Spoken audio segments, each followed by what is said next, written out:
Sesaat lagi Anda akan menyimak Bincang Psikologi Keluarga.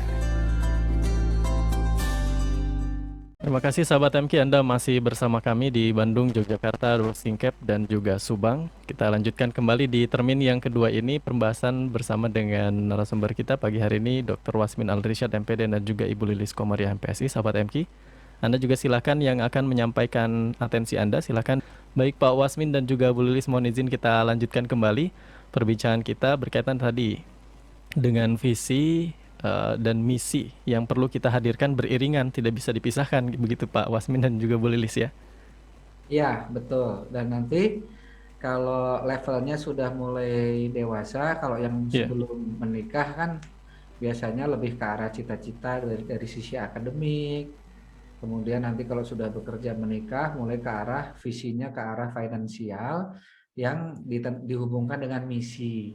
Iya. Nah, salah satu misinya kan tadi ingin menjadi khalifah, mulai dari bangun khalifah di level keluarga dulu kan. Iya, betul. Nah, khalifah di level keluarga, jangan sampai ketika kita sukses di luar, tapi di dalam acak-acakan.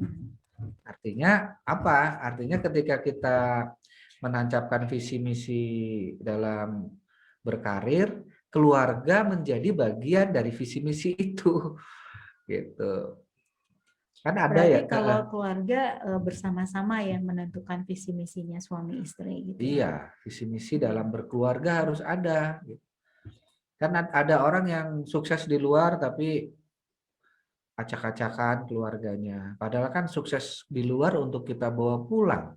Apa artinya sukses di luar pas pulang, wah semua berantakan. Akhirnya kita seperti ditarik mundur lagi untuk membereskan masalah kepemimpinan yang terkecil di keluarga. Dia kepemimpinan di perusahaannya bagus, tapi kepemimpinan di keluarganya buruk. Jadi saya sekarang banyak mengkonsultasi ya, ini beberapa manajer-manajer, orang yang sudah mulai paruh baya yang kata mereka saya seperti sedang ditarik mundur Pak Wasmin. Saya kalau berkarir ini sudah level menengah ke atas, gaji sudah orang sebut sebagai berkecukupan, tapi saya seperti ditarik mundur lagi.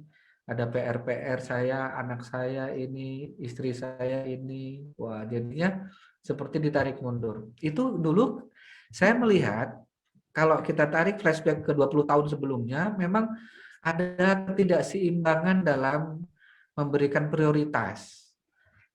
Seolah-olah ketika kita membangun kesuksesan di luar, keluarga bisa kita tinggalkan. Padahal nggak bisa, itu harus menjadi prioritas di sana gitu. Makanya ini sudah mulai menjawab pertanyaan yang yang nomor 2, yang ke-6 ya tadi ya. Siapa orang yang penting dalam hidup kita? Ya kalau bilang siapa ya pertama ya keluarga inti dulu. Pertama diri ya. Kedua keluarga inti yang dalam tanggung jawab kita. Karena ada yang mohon maaf keluarganya sampai berantakan gara-gara seolah-olah dia dibebani oleh tanggung jawab keluarga besar. Keluarga bapak ibunya, padahal tanggung jawab ibunya masih di bapaknya. Yaitu tanggung jawab ibunya itu masih di bapaknya. Ini yang saya gimana ya memutuskan mata rantai ini kan. Karena saya di akhir-akhir ini banyak ya mendapatkan masalah-masalah seperti ini. Saya kasihan terhadap keluarga-keluarga muda yang dia sudah beristri, sudah bekerja, sudah punya anak, ada yang 2, 3, dengan kesulitannya membangun keluarga barunya ini, keluarga intinya ini. Tapi dia dapat beban seolah-olah dia juga harus menanggung keluarga bapak ibunya. Bahkan dengan adiknya juga gitu. Iya.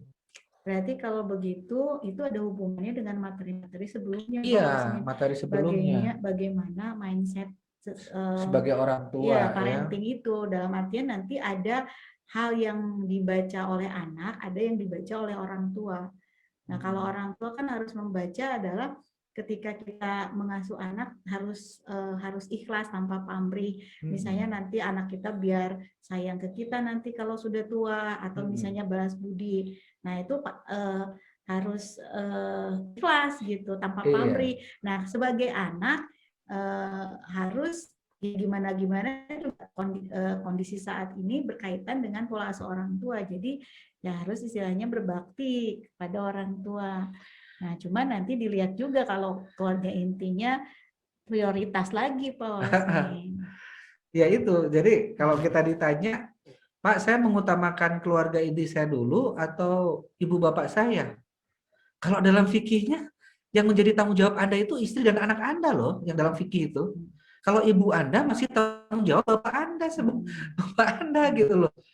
Artinya jangan sampai kita ribut dengan istri kita karena ada kan yang istrinya itu, aduh gimana ya Pak Wasmin, kita juga sebetulnya lagi kekurangan, kita juga anak-anak sampai kita sekolahkan, mohon maaf, sampai ada yang nggak disekolahkan anaknya itu, yang harusnya karena anaknya berkebutuhan khusus ya, karena harusnya disekolahkan kan di sekolah yang sesuai gitu, akhirnya disekolahkan ke negeri yang tidak mengerti tentang inklusi gitu.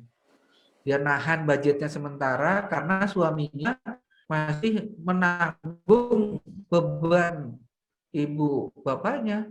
Dan sekarang anaknya sudah mau SMP baru disekolahkan di inklusi setelah bapak ibunya meninggal. Ya Allah, jadi ini gimana ya gitu. Jadi ini harus dibenahi secara keseluruhan Islam kita. Banyak yang tidak menyadari loh, banyak yang tidak menyadari bahwa orang tua itu tanggung jawab ke anak itu kalau perempuan itu sampai dapat suami, dia masih harus menafkahi itu ya. Tapi kalau laki-laki itu sampai balik loh kewajibannya. Sampai balik gitu. Sebenarnya setelah balik itu bonus aja. Karena mungkin belum mandiri gitu ya. Harusnya sih udah mandiri kalau dalam Islam itu. Artinya orang tua itu segera untuk mengembalikan sistemnya ke posisi semula biar tata sistem keluarga kita itu benar gitu. Orang tua kalau didik anak pamrih dengan balas budi gitu. Tapi kalau nanti anak balas budi ya itu pahala anak aja tapi tidak jadi kewajiban dia. Tidak jadi kewajiban dia. Kewajiban dia itu adalah keluarga intinya itu, urusin dulu, beresin. Itu orang tua yang benar kan gitu ya. Orang tua yang bijak itu tuh udahlah nak, nggak usah pikirin bapak ibu. Itu aja loh, anak istrimu dulu. Itu kan yang benar ya. Tapi ini ada loh, saya menemui beberapa orang tua yang buntut gitu. Kapan waduh, ya Allah, sampai anaknya itu keluarganya aja nggak kurus gitu, ngurusi bapak ibunya. Nah ini yang harus dibenahi ya, harus dibenahi. Iya. Ini ada kaitannya juga mungkin barangkali Pak Wasmin ya dengan ada istilah bahwa yang menyebutkan anak laki-laki itu adalah anak ibu selamanya. Itu seperti apa Pak Wasmin kaitannya dengan tadi ya? Ya kita lihat ke fikih aja, itu kalimat itu kalimat sumbernya dari mana gitu. Nggak bisa juga. Ada beberapa ustadz yang ceramahnya ke ke ibu. Ya dia punya keluarga masalahnya. Jadi kita harus tanya ke ahli fikih karena nih ada yang beres menurut saya. Kalau dia emang sudah mapan, udah artinya anak istrinya beres, ya emang akhirnya kita perluas ke keluarga besar, dari keluarga inti nanti ke keluarga besar. Nah nanti kalau keluarga besar pun sudah bisa kita tolong ke masyarakat, ke lingkungan, ke tetangga, sampai ke bangsa dan negara gitu loh. Urutannya gitu. Makanya ya ayyuhalladzina amanu qu anfusakum wa ahlikum naro. Artinya urutannya gitu, dari diri, keluarga inti, keluarga besar gitu. Iya. Jadi ini harus didudukan kembali deh ceramah ibu suami harus milih ibu atau milih istri. Ini jebakan ini kalimat ini. Sebagai laki-laki kamu akan milih istri atau milih ibu. Nah ini kadang-kadang ustadz yang konteksnya nggak tahu, kadang-kadang saya lihat ceramahnya itu. Konteksnya nggak tahu itu artinya gini loh. Banyak sekarang orang tua yang nggak tahu diri. Ini saya agak kasar juga ini. Karena saya nanganin klien yang kayak gini gitu. Iya. Orang tahu diri, dia produktif sebetulnya tapi malas, nggak membiayai istrinya. Akhirnya istrinya menuntut ke anaknya yang baru berkeluarga, baru membangun keluarga gitu loh. Jadi saya emosi jadi. Ya, udah kalau sekarang mending ke ke pendengar kita latihan untuk buat visi misi. Yuk sama-sama. Boleh Iya, nanti iya, yang iya. masuk misalnya Bu, Pak, saya sudah buat visi misi gini, gimana gitu. Iya, Saling iya. menguatkan. Pak Wasmin. Dan keluarga nanti akan menjadi bagian dari visi misi. Dan Iya, iya, iya. keluar intilah yang akan menjadi visi misi kita. Nanti visi misi ini kita perlebar ke arah keluarga besar, bahkan ke bangsa dan negara. Kalau bisa kita akan berkontribusi ke bangsa dan negara. Jangankan keluarga besar gitu, bangsa dan negara gitu. Tapi selesaikan dulu prioritas. Nah, ini kan kita bicara tadi visi misi itu ke arah prioritas. Prioritas, Gitu. betul. Terutama visi misi mungkin parenting ya. Bagaimana visi saya untuk mendidik anak pengen apa itu Pak Wasmin. Terus misinya apa? Sehingga ketika kita mengasuh anak akan lebih jelas Pak Wasmin.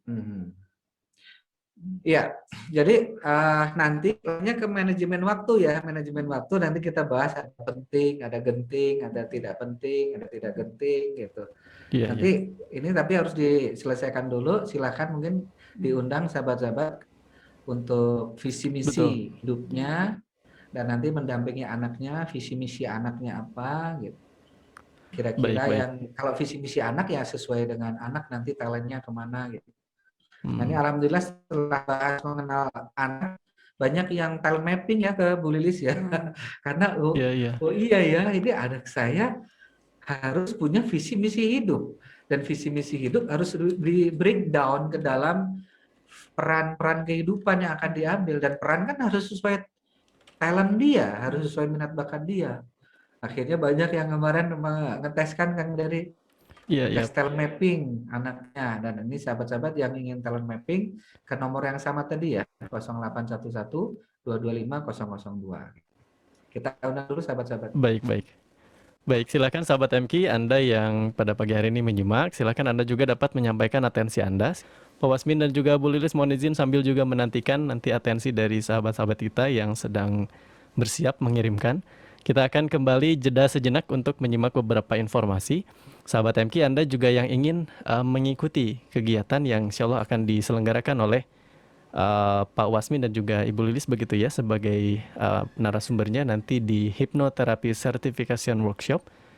Informasinya Anda bisa hubungi 0811 225 002. 0811 225 002 sahabat MK. Selepas beberapa informasi yang akan hadir sahabat MK, kami akan segera kembali untuk Anda.